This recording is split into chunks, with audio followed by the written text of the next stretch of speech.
Perkenalkan, nama saya Agnes Monika Simanihuruk dengan NPM A1A020076 dari kelas 4B Program Studi Pendidikan Bahasa Indonesia Fakultas Keguruan dan Ilmu Pendidikan. Pada kesempatan kali ini, saya ingin menyelesaikan UAS Ujian Akhir Semester Metodologi dengan dosen pengampu Ibu Catur Wulandari MPD. H. Martinus Yamin dan Jamila Sabrina Sanan 2013 menjelaskan bahwa guru sebagai tenaga profesional bertugas merencanakan, melaksanakan, menilai, membimbing, melatih, melakukan penelitian memenuhi standar kompetensi.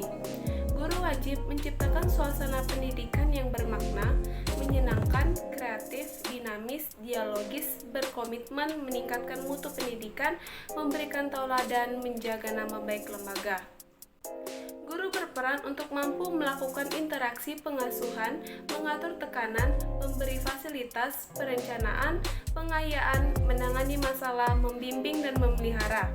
Apabila guru memahami tugas-tugas tersebut dan memahami apa yang mesti dilakukan, tentu saja kondisi yang diharapkan dalam pembelajaran di sekolah akan dapat terlaksana dengan baik.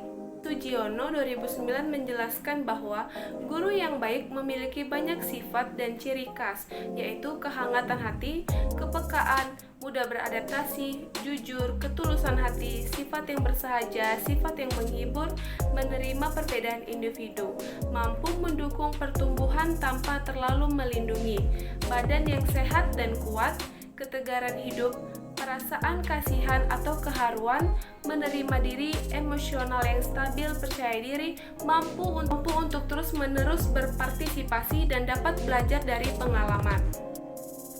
Model Creative Problem Solving atau CPS pertama kali dikembangkan oleh Alex Osborne, pendiri The Creative Education Foundation (CEF) dan CEO founder of highly successful New York Advertising Agency pada tahun 1950. Cindy Pernes bekerja sama dengan Alex Osborne melakukan penelitian untuk menyempurnakan model ini, sehingga model creative problem solving ini juga dikenal dengan nama The Osborne-Pernes Creative Problem Solving Models.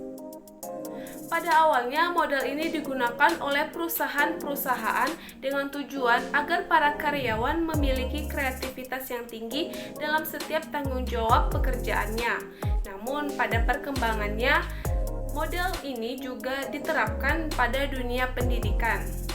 Model CPS adalah suatu model pembelajaran yang melakukan pemusatan pada pengajaran dan keterampilan pemecahan masalah yang diikuti dengan penguatan keterampilan. Ketika dihadapkan dengan suatu pertanyaan, siswa dapat melakukan keterampilan memecahkan masalah untuk memilih dan mengembangkan tanggapannya. Tidak hanya dengan cara menghafal tanpa dipikir, keterampilan memecahkan masalah memperluas proses berpikir, menurut Pepkin 2004.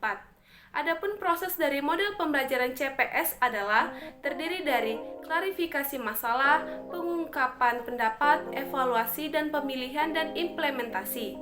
Dengan membiasakan siswa menggunakan langkah-langkah yang kreatif dalam memecahkan masalah, diharapkan dapat membantu siswa untuk mengatasi kesulitan dalam belajar.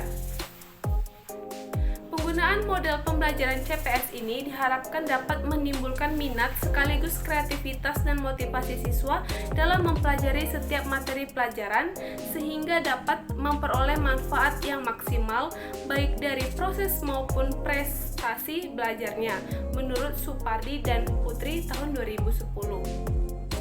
Menurut Kolis 2002, dalam Diah Retno Kusuma Wardeni 2011 menyebutkan ada beberapa hal yang perlu diperhatikan dalam pembelajaran pemecahan masalah, yakni yang pertama, menentukan permasalahan yang akan disajikan disesuaikan dengan materi.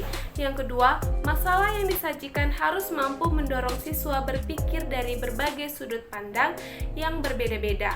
Yang ketiga, masalah harus disesuaikan dengan tingkat kemampuan siswa. Yang keempat, masalah harus jelas. Yang kelima, masalah dikaitkan dengan dunia nyata dan cukup menarik siswa. Cara yang digunakan dalam memecahkan masalah yang ada adalah dengan menggunakan cara kreatif problem solving, yaitu guru giat secara kreatif mengupayakan cara pemecahan pada saat peserta didik mengalami masalah. Selanjutnya, dilakukan drill atau latihan yang diulang-ulang yang dianggap sulit bagi siswa. Dalam buku Nana Sujana 1991, metode drill adalah suatu kegiatan melakukan hal yang sama berulang-ulang secara sungguh-sungguh dengan tujuan untuk memperkuat suatu asosiasi atau menyempurnakan suatu keterampilan agar menjadi bersifat permanen. Ciri yang khas dari metode ini adalah kegiatan berupa pengulangan yang berkali-kali dari suatu hal yang sama. Menurut Asmani 2009, metode latihan atau drill disebut juga metode training, yaitu suatu cara mengajar untuk menanamkan kebiasaan-kebiasaan tertentu. Selain itu, juga dapat digunakan sebagai sarana untuk memelihara kebiasaan-kebiasaan yang baik. Di samping itu, metode ini dapat digunakan untuk memperoleh suatu ketangkasan, ketepatan, kesempatan, dan keterampilan. Kekurangan-kekurangan yang ditemukan dalam metode ini yang pertama, untuk menambahkan konsep metode drill pada kemampuan menyimak dialog interaktif pada mata pelajaran bahasa Indonesia secara mendalam pada anak didik dibutuhkan waktu yang lama, sebab sebagian anak belum memiliki dasar-dasar pengetahuan tentang konsep tersebut. Yang kedua, keterampilan siswa dalam melakukan hal-hal yang diminta masih belum terlatih. Masih banyak anak yang belum terbiasa melakukan hal tersebut. Kemudian, kelebihan yang ada dalam metode ini adalah yang pertama, alat peraga telah disiapkan dengan baik agar mendukung proses pembelajaran. Yang kedua, pengelolaan kelas sudah diupayakan dan bimbingan terhadap anak juga sudah dilakukan dengan maksimal. Yang ketiga, teori-teori yang ada sudah digunakan dalam melaksanakan proses pembelajaran.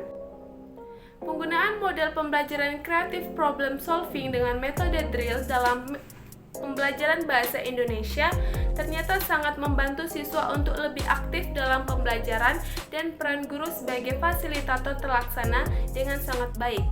Selain itu, suasana pembelajaran lebih fokus pada pengulangan dan penguasaan materi dengan bantuan teman sehingga tujuan pembelajaran dapat tercapai.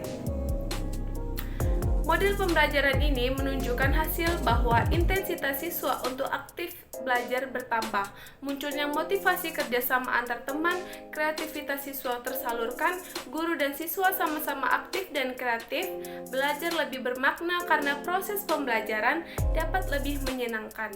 Baiklah, itulah yang bisa saya sampaikan. Jika ada kekurangan atau kesalahan kata dalam penyampaian, saya mohon maaf. Saya akhiri, selamat pagi.